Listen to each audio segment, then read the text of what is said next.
tuh kalau di event itu sangat panjang. Jadi 96 saya itu sudah jadi event organizer untuk pameran-pameran di mall. Jadi kalau teman-teman tahu yang zamannya Mall Citraland sekarang jadi Ciputra. Terus ada zaman dahulu tuh masih ada Mall Gajah Mada, mungkin udah hilang ya.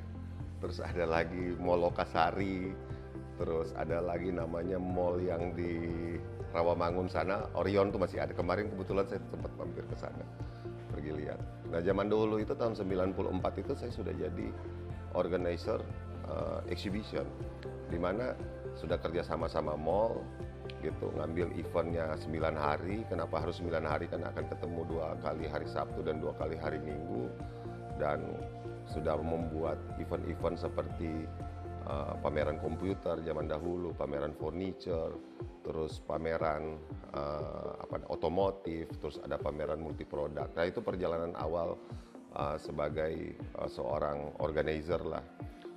94 berlanjut sampai sekitar tahun 2000-an itu saya ketemuan sama Bang Ucok gitu. Sempat garap beberapa kegiatan-kegiatan event yang dilaksanakan sama Bang Ucok. Kita pernah bersama-sama gitu untuk melaksanakan beberapa kegiatan di tahun 2000. Terus tahun 2009, di awal-awal tahun 2009 itu Bang Ucok tuh datang ke saya dan ngobrol mengenai salah satu konsep bazar, di mana bazar ini tuh lebih ke industri clothing anak muda. Itu tahun 2009 dan kita sepakat, dan saya lihat konsepnya cukup menarik dan sangat menarik pada saat itu karena zaman 2009 itu baru tumbuh Car Free Day. Jadi ada Car Free Day. Kalau seingat saya tuh dulu di Depok itu ada satu jalan yang kalau dari jam 6 pagi sampai jam 12 siang, jam 10 pagi, jam 12 siang kalau nggak salah itu tutup. Dan itu ada banyak sekali pedagang-pedagang UKM tuh yang jualan itu. Saya pikir ini kok momentum banget ya kalau bisa bawa konsep bazar itu terus dilaksanakan di Senayan kan pada saat itu. Nah 2009 itulah muncul namanya Jakarta Clothing yang kita bikin di Plaza Tenggara di Senayan, seperti itu. Dan setelah itu ya sudah mulai rutin untuk kita membesarkan Jacklot. Jadi sejarahnya saya tuh berkecimpung di event jauh sebelum Bang Ucok juga sudah masuk ke event. Saya itu sudah dari tahun 96 juga sudah mulai menjalankan event. Jadi pada saat masuk ke tim Bang Ucok untuk garap bazar Jakarta Clothing atau Jacklot pada saat itu, saya rasa bukan hal yang baru juga karena sudah punya pengalaman, punya kemampuan. Nah, proses itu juga sebenarnya ada selang-selingnya. Selain saya juga 2009 itu bareng-bareng sama teman-teman di 11 Aprilian Mipro yang sekarang yang menjadi perusahaannya yang menaungi Jacklot. Saya juga punya beberapa bangun juga beberapa perusahaan yang berhubungan sama event organizer juga. Pertama itu adalah PT Kimilo Sinar Mentari yang saya bangun tuh tahun 2010. Jadi setelah Jacklot pertama itu saya sempat bangun Kimilo Sinar Mentari. Saya juga sebagai CEO di situ.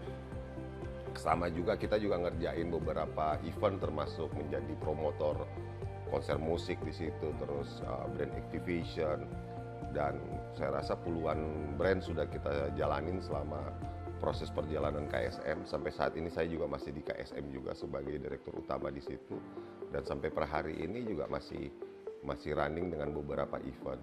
Jadi kalau pengalaman di dunia event organizer, terus untuk di dunia kreatif event gitu, saya rasa saya sudah cukup panjang.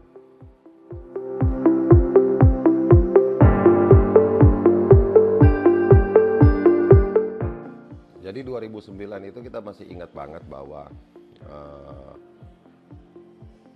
event-event yang sejenis seperti Jacklot itu masih jarang sekali gitu. Dan Jacklot itu mengusung satu tema itu adalah berjualan fashion anak muda yang kita kenal dengan streetwear gitu. Dan mengkhususkan untuk pasar untuk pakaian anak muda yang dikemas dengan kegiatan musik atau konser musik, dan juga ada kegiatan-kegiatan dari teman-teman komunitas anak muda seperti skateboard, BMX, dan lain-lain. Dan saya rasa itu menjadi hal yang menarik dan jadi hal yang baru buat teman-teman di Jakarta pada saat itu. Nah, momentum itu sangat pas banget.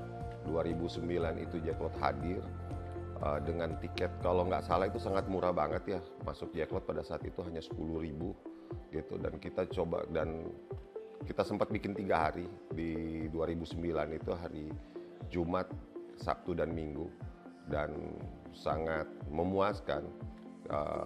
Dikunjungi sama kurang lebih 30.000 visitor yang datang. Dengan visitor yang sebanyak itu membuat teman-teman pada saat itu, kalau saya nggak salah itu ada 50 brand clothing lokal yang terlibat, dan hampir semuanya itu happy banget dengan penjualan yang baik, penjualan yang bagus.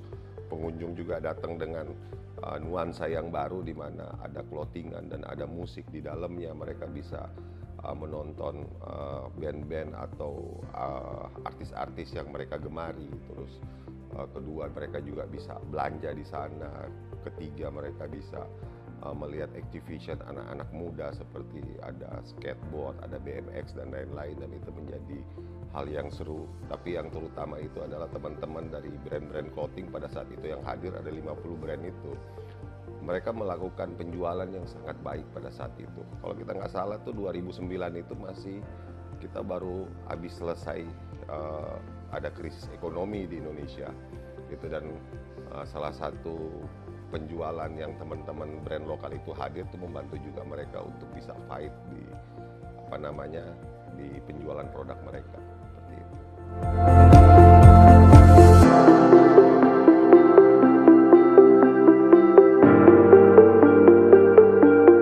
Nah, semangat ini sebenarnya yang kalau saya bilang sih sangat tepat sekali. Kenapa? Karena pada saat 2009 itu kita tahu bahwa industri UKM kita maksudnya tidak semua brand itu bisa diterima di Dep Store. Bukan mereka tidak diterima karena mungkin kualitasnya atau produknya seperti apa, tapi mungkin secara permodalan mereka itu tidak punya produksi atau stok yang bisa memenuhi syarat teman-teman Dep Store. Contohnya aja, kita tahu kalau di Indonesia kan tuh ada, zaman dulu itu ada Matahari, ada Ramayana, ada Robinson, terus ada Pojok Busana zaman dahulu.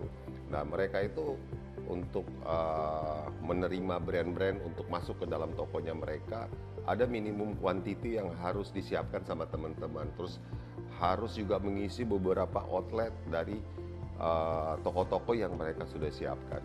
Dan itu yang menjadi kendala buat teman-teman di brand lokal, karena secara produksi mereka juga terbatas, secara modal mereka terbatas, mereka tidak bisa memenuhi syarat-syarat dari Dep Store. Hadirnya Jacklot di 2009 itu jadi kayak sesuatu yang menggairahkan teman-teman bahwa mereka itu layak untuk memasarkan produknya, memamerkan produknya, menunjukin produknya di tempat yang pantas, di komunitas yang pas. Kenapa? Karena hadir di Senayan. Kita tahu bahwa Senayan itu adalah salah satu pusat juga exhibition kegiatan anak muda di Jakarta, dan juga menjadi kiblat dari seluruh Indonesia, bahwa Senayan itu adalah tempat seluruh kegiatan baik anak muda maupun kegiatan sport di sana. Mereka hadir di sana pada 3 hari, dari hari Jumat sampai hari Minggu, dan itu bisa mengakomodir teman-teman untuk melakukan atau men-show atau mempromosikan produk-produk brand lokalnya yang teman-teman itu miliki. Nah, kita tahu zaman itu brand-brand lokal itu di clothingan itu nggak terlalu semasif seperti saat ini yang sudah menyebar hampir ke seluruh provinsi.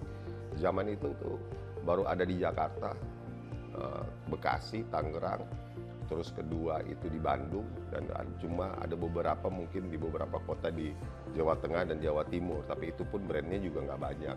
Kebanyakan dari teman-teman dari Bandung dan di Jabodetabek. Nah, industri ini sebenarnya sudah tumbuh dari sebelum 2009. tapi mereka itu tidak ada kesempatan untuk karena mereka UKM, mereka tuh belum bisa untuk bangun toko sendiri karena sewa toko itu sangat mahal. Investasi untuk satu toko pada zaman itu juga harus ratusan juta gitu. Ngisi stok barang ke dalam satu toko itu juga investasinya juga perlu modal yang besar juga.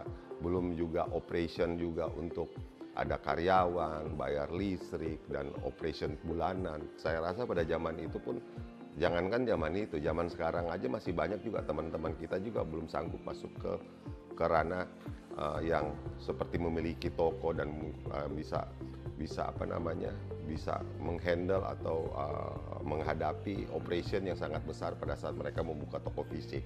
Apalagi zaman itu untuk masuk ke PRJ aja, ke Pekan Raya Jakarta, salah satu event yang besar juga ya zaman itu 2009 itu harga sewa booth-nya aja sudah sangat mahal. Jadi teman-teman pun nggak sanggup juga untuk ikutan untuk sewa harga booth di sana. Dengan hadirnya Jacklot pada saat itu kita hanya sewa satu booth 3x3 itu dengan harga 500.000 saat itu menjadi sangat menarik gitu. Dan satu-satunya pada saat itu teman-teman waktu 2009 kita buat event itu banyak yang mempertanyakan juga kan, ini bikin acara bazar, jualannya baju tapi ada tiketingnya kan. Kalau zaman dulu kalau sampai sekarang aja kan masuk Matahari kan gratis kata mereka, masuk ke Matahari aja gratis, masuk Ramayana gratis, masuk Robinson gratis. Kenapa harus belanja baju di Jacklot itu harus bayar? Tapi ternyata brand-brand clothing itu punya fansnya sendiri, punya penggemarnya sendiri, dan visitor itu merasa apa namanya, tidak dirugikan juga untuk mereka masuk bayar tiket untuk belanja baju dan sambil nonton konser atau band yang mereka sukai, seperti itu.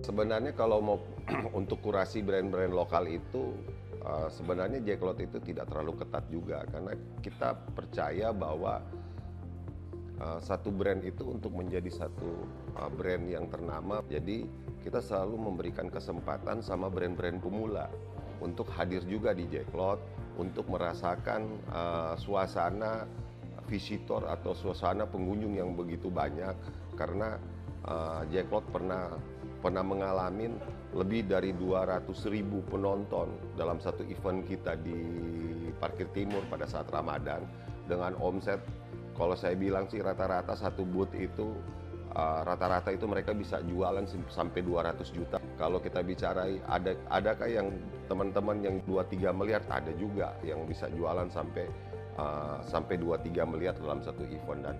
Dan buat teman-teman brand itu, mereka tuh menunggu-nunggu eventnya Jacklot, terutama di Jacklot Ramadan, untuk mereka hadir di sana dan mereka akan merasakan puncak sales. Jadi kalau di Jacklot, terutama di Indonesia ini, Lebaran itu adalah waktunya untuk berbelanja, waktunya untuk beli baju. Kenapa harus di Ramadan? Karena Ramadan ini punya tradisi kita. Setiap Lebaran itu harus punya baju baru. Jadi teman-teman itu akan merasakan nikmatnya, puncaknya penjualan pada saat Jacklot Lebaran itu hadir di Senayan. Nah, kalau kurasi sebenarnya kita nggak ketat-ketat banget, tapi kita melakukan pertama adalah brand itu adalah harus original, bukan KW, bukan brand bajakan, itu pertama. Terus kedua diwajibkan itu adalah brand lokal. Terus ketiga, saat ini ya kita juga menghindar untuk brand-brand yang atau produk-produk yang thrifting, ya kita untuk menghindar dari produk-produk itu. Nah, dari tiga hal ini membuat teman-teman itu yang masuk itu sudah pasti mereka akan mengusung brand lokal. Walaupun brandnya belum terkenal, tapi menurut mereka kalau mereka hadir di Jacklot dengan penjualan yang hebat, itu salah satu ngedorong teman-teman brand lokal yang baru muncul itu bisa menjadi brand yang akhirnya digemari sama masyarakat atau di komunitasnya mereka.